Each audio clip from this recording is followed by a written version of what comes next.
5 ways that you can go ahead and bring in the hip attached setup into your band workouts. So you can go ahead and you can strengthen hip hinging. You can train the movement so you know you're doing it correctly. And ultimately, you can activate the key muscles that come with hip hinging. Now keep in mind, the hip attached system. First of all, the proprioceptive component that we talked about in part 1. Make sure that you go ahead and you get that band attached below your ASIS. We don't want it up onto our stomach. We want it at where our hips crease. The best way to find that, find your hip bones, drop the band right below it, and you're right there where you need to be. Secondly, scale the band resistance. If your goal is to use the band as the primary resistance, feel free to go heavy. But if the goal is to go ahead and just make sure that hip hinging is being performed effectively, then you may want to go ahead and make this a very light resistance, especially if you're combining it with some upper body loads that we'll talk about in a little bit. But then lastly, the cool thing about the hip attached system, besides what it does to help you teach hip hinging, it frees up your hands and it frees up your feet. So there's nothing connected there. So now you can go ahead and you can move freely, use your hands to go ahead and do what you want to do. That's the beauty of the attached hip attached system. Now also keep in mind that the band has 2 yards of stretch. So that means that if you're going to do movements that require hip hinging but also require you to move, don't overstretch the band. If you need to, link 2 bands together and keep yourself safe and keep your bands well attached and in good shape. So now let's go ahead with that in mind. Let's talk about the 5 ways that you can bring hip attached training into your workouts. Well, first and foremost, the easiest way is just do body weight movements. I think this is the best way for you to really truly learn how to hip hinge correctly. Don't load your upper body with heavy weights. Go ahead and leave your upper body alone and just do simple movements. Simple movements like squat reaches. Wow, what a great exercise. Just going ahead and reaching out. I like to go ahead and reach to a point on the wall and I keep my hands high so that my upper body and shoulder blades stay good. No, I can't go as deep as I want on my squat, but that's okay. A hip hinge is not designed to take you into the floor, all right? Unless you're doing some type of full reach, which brings me to another exercise. You could easily go ahead and just do straight hand slides down your thighs. This is a great way to mobilize your hamstrings, but also it's really going to teach you what hip hinging feels like relative to keeping your low back neutral. Think about arm swings. From there, go ahead and just do simple arm swings. Great way to go ahead and get hip hinging going. Plus, it's a great cardiovascular exercise.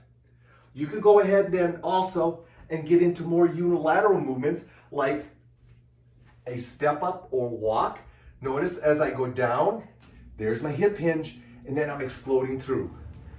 Exploding through. It could be something as simple as just a simple reverse lunge, but again, the goal is not to go ahead and go way down into your reverse lunge unless that's what you want. As you go deeper, the thigh becomes a bigger player in the exercise.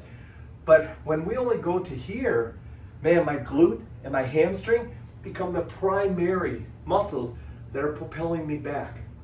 So doing any type of reverse lunge is going to be a great way.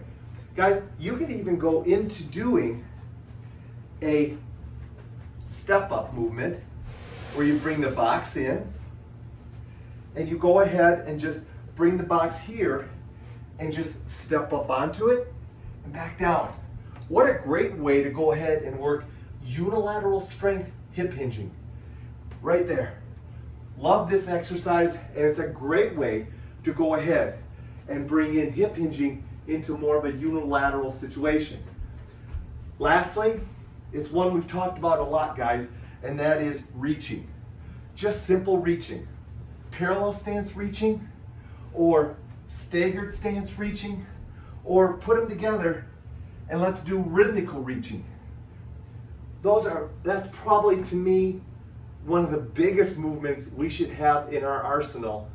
And the hip attached band is going to be a great way to go ahead and make sure our hip is doing what we want while we're reaching.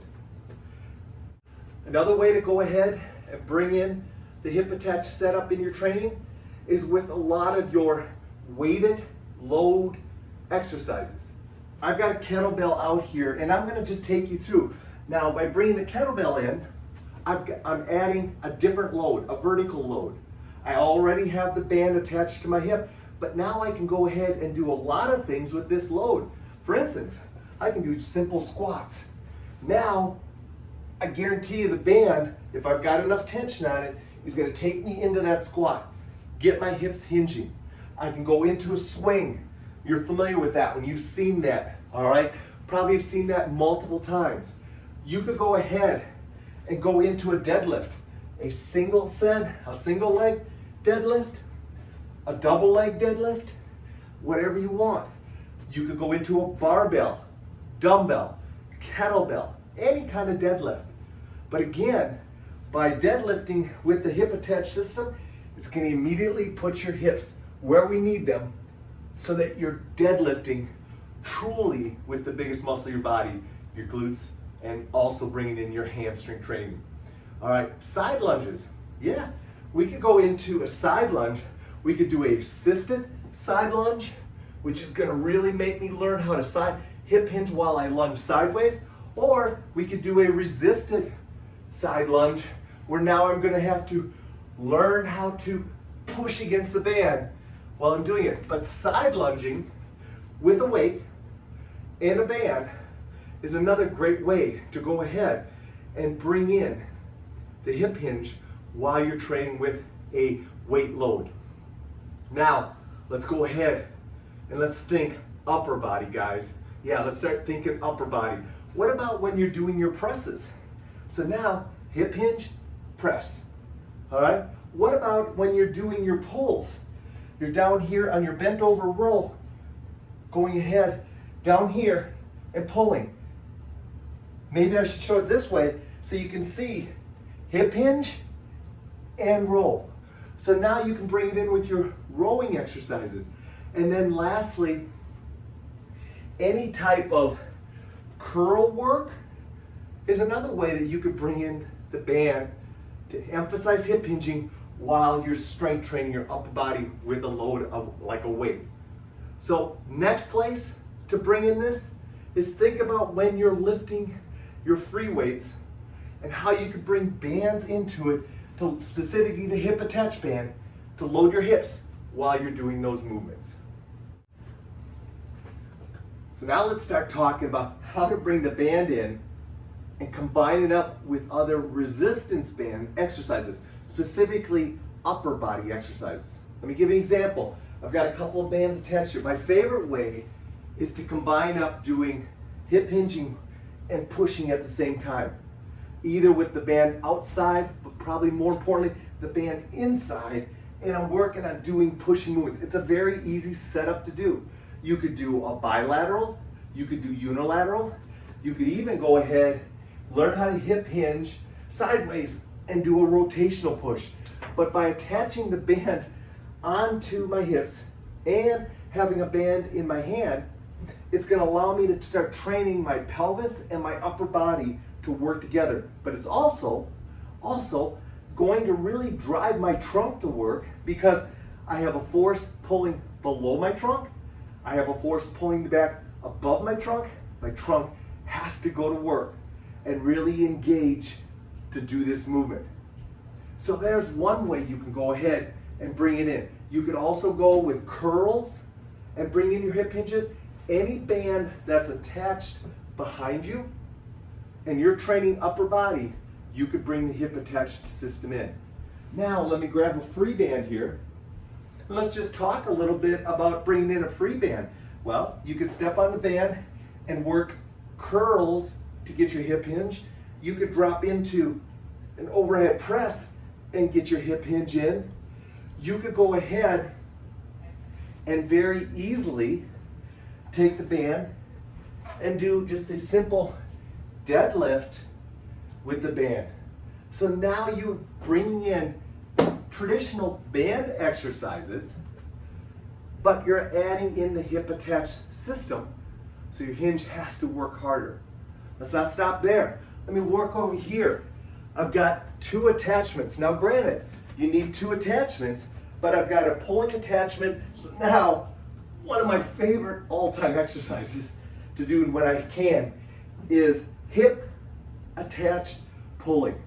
There's no better way to go ahead and work unilateral hip hinging, bilateral hip hinging, or if you want to get crazy, go ahead and bring in rotational hip hinging right there.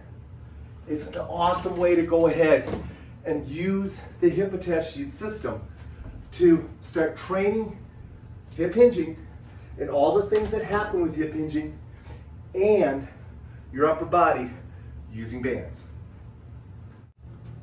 The last 2 ways that we're going to go ahead and bring the hip attached system into your training is number 1 with your locomotion drills.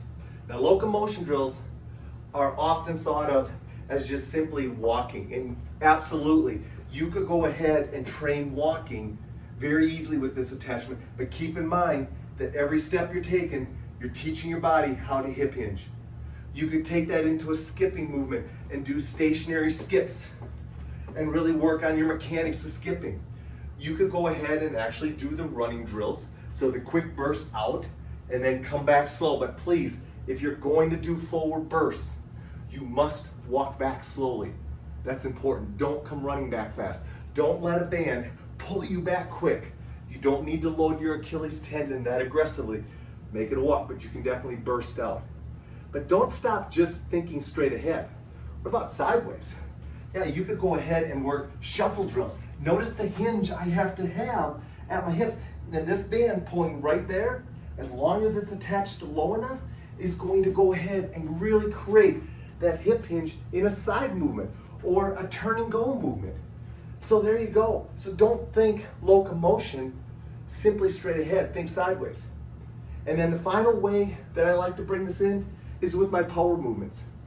Obviously, you've got to be a little bit more advanced in your training, and these are more advanced movements. But guys, we talked about the body weight swing early in this video. Well, if you're good at that and you want to take it into a jump, go for it. If you want to take it into a split jump, go for it. It's all training your hip. If you want to take it into a side hop, go for it. All of those are explosive movements that are going to go ahead and require you to drop in to a hip hinge. And what better way to make sure you're dropping into a hip hinge than to use a hip attached band. So there you go, guys. 5 ways that you can go ahead and bring in hip attached training into your workouts. And as a result of that, you're gonna strengthen your hip hinges. You're gonna go ahead, master a better hip hinge, and you're gonna train a hip hinge, which means that all the muscles that are influenced by hip hinging are gonna get stronger and more active and more involved. Pretty cool thing. And you would think, so simple. It's just a hip attached band, and your hands are free and your feet are free to move like you want.